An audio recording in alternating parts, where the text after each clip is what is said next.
Bonjour. J'ai eu l'honneur d'échanger avec l'artiste Maisara Baroud qui publie depuis 1 an ses dessins au milieu de la guerre à Gaza. Ces dessins, comme une série sans fin, sont d'abord dessinés à l'encre sur des feuilles 20-30, puis publiés quotidiennement en ligne avec une rigueur qui impressionne. Le titre de cette série de dessins, I am still alive, je suis toujours en vie.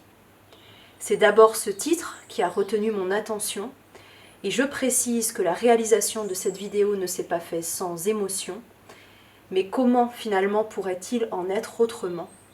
Maisara le dit lui-même, mon art est un cri esthétique qui montre l'humanité de ceux qui souffrent, décrivant les luttes des peuples du monde entier, et plus particulièrement ici en Palestine. La voix que vous entendrez n'est pas celle de Maisara, mais celle d'un homme qui a prêté sa voix pour l'occasion. Merci à lui.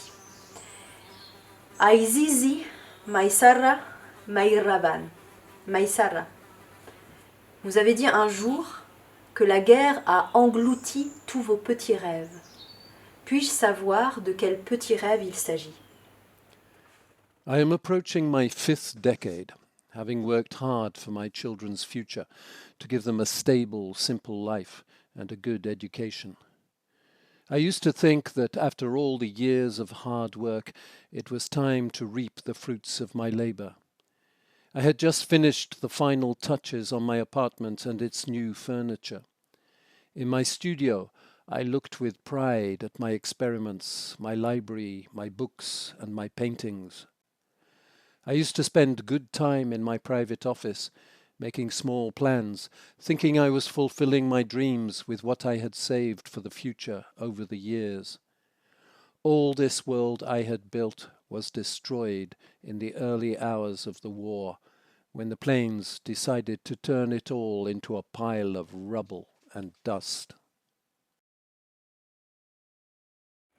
Cette histoire de rêve me fait penser à 2 vidéos que j'ai vues ces derniers mois et qui m'ont particulièrement marquée. On y voit 2 petites filles qui expriment ici leurs ressentis, et j'avertis le public que ces images peuvent heurter la sensibilité. Les voici.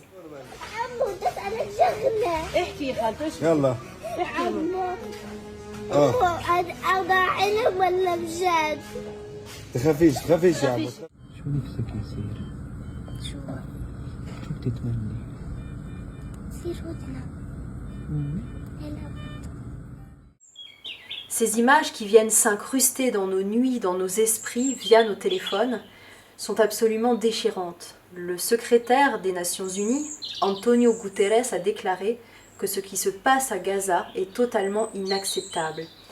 Et des responsables de la santé sur place précisent comptent 41 000 personnes tuées depuis le début de la guerre et au moment où je vous parle. Monsieur Guterres ajoute qu'il y a des violations très graves, dramatiques du droit international humanitaire et une absence totale de protection des civils. Si nos politiciens en faisaient assez, Maisara, ça serait déjà terminé, n'est-ce pas? Ressentez-vous de la colère? If the politicians had the will, I believe this nightmare could end in a moment. But I think what is happening is bigger than Gaza. There are those who have conspired, planned, participated, colluded, or remained silent about what is happening. Anyone who thinks that what is happening in Gaza is against a particular faction is deluded. Anyone who thinks that what is happening in Gaza is a reaction to what happened on October the 7th is also deluded. Gaza is the start of a bigger plan that is rolling forward. In the West Bank, there is also a share of the aggression. What is happening is a war of extermination against people, land, trees, and stones. I am astonished by the silence, the timid movements, and the statements that do not rise to the level of the event. It's true, what is happening is a big scandal. There is a mixture of grief, sadness, and pain mingled with anger. Nous parviennent jusqu'ici des vidéos d'enfants en état de choc, comme celle que je vous ai montrée précédemment, ou en état de terreur, ou avec des traumatismes parfois de longue date et qui semblent sans fin, ou avec des parties de corps en moins. Et puis, 15 000, c'est le nombre d'enfants morts jusque-là. Moi, qui suis jeune maman, j'ai souvent détourné les yeux de ces images, je l'avoue, et ça me fait penser à des scènes d'enfer qu'on retrouve par exemple dans le tableau de Bosch. Oui, peut-être l'enfer ressemble à ça, ou bien à l'enfer que peint Peter Bruegel, ou encore à celui de Gross, qui lui a traversé de guerre. Dans la vision de Fuyuko Matsui, on retrouve aussi ces chiens affamés qui sont dans vos dessins. J'aimerais vous témoigner de la fraternité, Maisara, mais est-il possible de croire encore en l'humanité quand on côtoie quotidiennement et depuis si longtemps ces scènes-là? 15,000 children have been killed, not to mention thousands of injuries. Yet that is still not enough to move emotions and translate them into actions. It seems humanity is in deep slumber. Humanity has failed the test in the face of what is happening, and I believe Palestine has a long history of events that humanity never woke up for.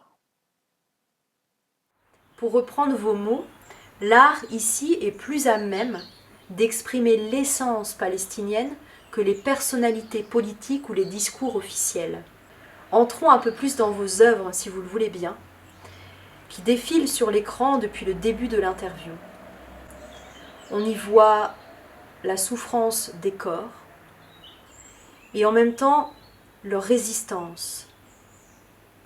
On aperçoit des chars d'assaut, on devine des scènes de deuil, et puis tombent du ciel des livraisons de nourriture qui écrasent un peu plus les corps. L'aide humanitaire.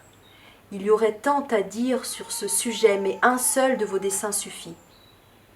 On sent le désespoir côtoyer l'amour, la beauté d'une fleur côtoyer l'horreur, le noir et le blanc, un chat, des bombes, des larmes et des flèches, des corps entassés, des linceuls alignés, un confinement étouffant. Et puis la lune, toujours un croissant, jamais pleine. Et puis le 5 mai, un corps dans les bras d'un autre, sous la lumière de ce croissant de lune. Pouvez-vous m'en dire un peu plus sur ce dessin qui, je ne sais pour quelle raison, a retenu mon attention? I want to thank you first, because what you mentioned confirms your awareness and interest in reading the details that I record and draw. I believe I hold many stories that I narrate in my own way and style through the drawings I publish. Most of the atrocities committed by the Israeli killing machine happen at night when people are asleep, as death steals their dreams and turns them into nightmares. The steel bird becomes active at night, swooping down on its prey to chew up their tender flesh. In the contrast between black and white, I tell my stories about the bird of death. I produced this particular drawing during the last days of my time in Rafah, just days before the city's ground invasion. Some scenes from Gaza caught my attention. Scenes of bodies lying in the streets, ravaged by dogs, without a proper burial or a final embrace and farewell before burial. I drew the scene I wished for those bodies. In the drawing, there is a curved body of a martyr, gently embraced by another person, who bends over and whispers the last words of farewell to the body. I wished that all the dead would have had a chance to say goodbye to their loved ones. It was a story far from reality, because they all die as strangers, without any farewell rituals. Vous dites que vous n'avez pas besoin d'imagination parce que vous avez devant vos yeux ces scènes quotidiennement. Vous dites qu'au cours de cette guerre, les dirigeants israéliens vous ont traité ont déclaré qu'ils combattaient des animaux humains. Alors l'art ici vous permet de déconstruire la propagande et vos lignes ne sont pas sans rappeler Guernica de Picasso ou encore l'œuvre de Fernand Léger qui disait en son temps « Il n'y a pas plus cubiste qu'une guerre comme celle-là qui te divise plus ou moins proprement un bonhomme en plusieurs morceaux et qui l'envoie aux 4 points cardinaux. » Je sais que vous ressentez cette responsabilité en tant qu'artiste de documenter les atrocités et de raconter l'histoire du génocide, mais comment portez-vous ou supportez-vous cela? The story I know is that we die every day. Wherever you turn, you find death everywhere.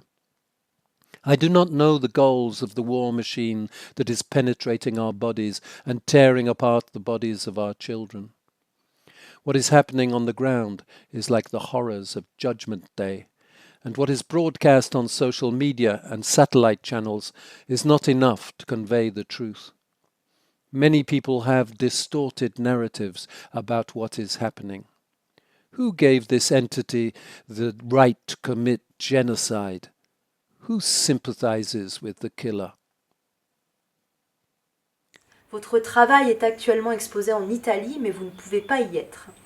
Et je me demandais, est-ce que c'est violent de voir vos œuvres dans des lieux sans pouvoir être avec elles, ou est-ce que c'est apaisant de savoir qu'elles y sont, malgré tout? Since October the 7th, I have exhibited in many places.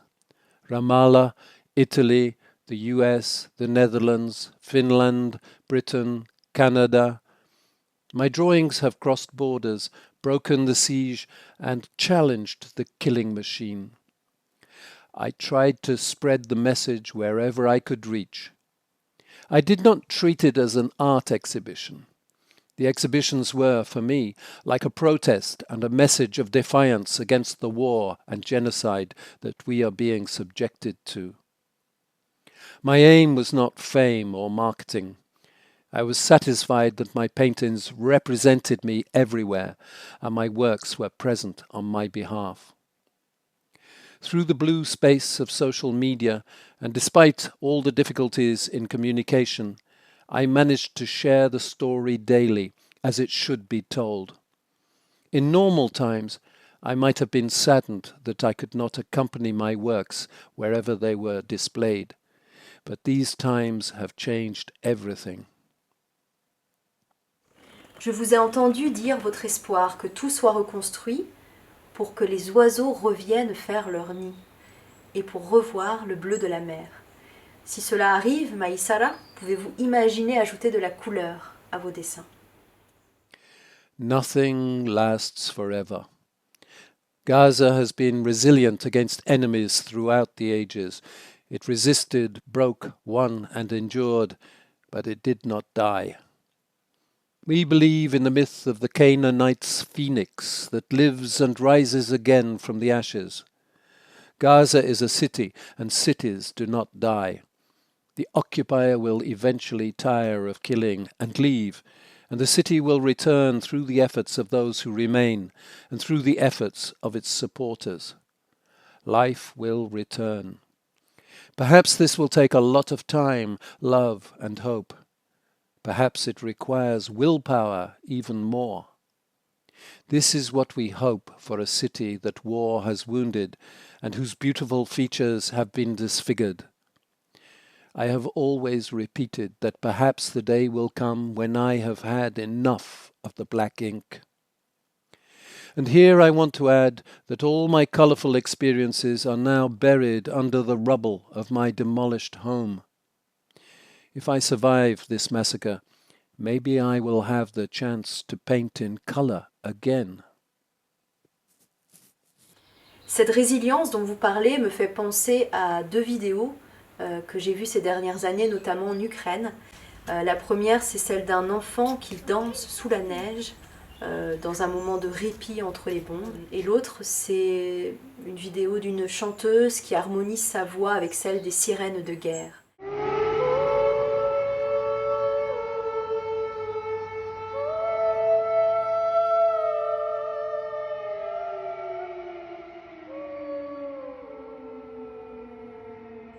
Ces moments de pureté, de poésie au milieu de la guerre sont désarmants. Et vous avez sûrement raison, les villes, elles, ne meurent jamais vraiment. Pour terminer cet échange, Maisara, pouvez-vous décrire ce qu'il y a autour de vous, cette ville justement, ou ce qu'il en reste, et dire quelques mots sur ce qui vous entoure? I am now displaced for the 15th time in Deir al-Balah, the Carrara Mills, a place where tanks and bulldozers have harshly sunk their teeth and where the devil's hand has ravaged the landscape. It has killed all life.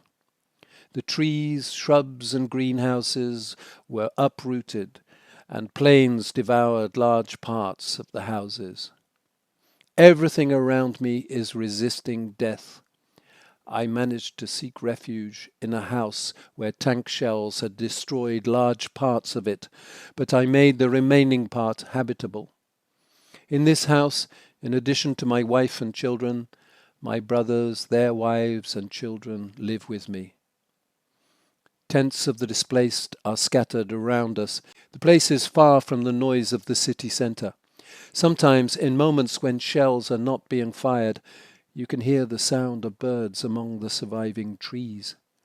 You can enjoy the blue sky during the day, and at night you can count the stars when the skies are free from the plains of terror and sudden death. You can enjoy all this if you close your eyes, cover your ears, and forget that you are living in the middle of a massacre.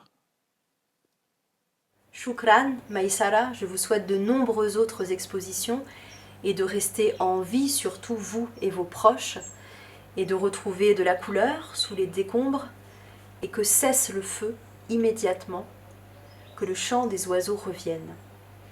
Merci à vous de nous avoir écoutés. Cette interview est diffusée sur la chaîne YouTube Conversons. N'hésitez pas à partager les mots et les dessins de Maisara et à vous abonner à ma chaîne pour soutenir mon travail. Merci.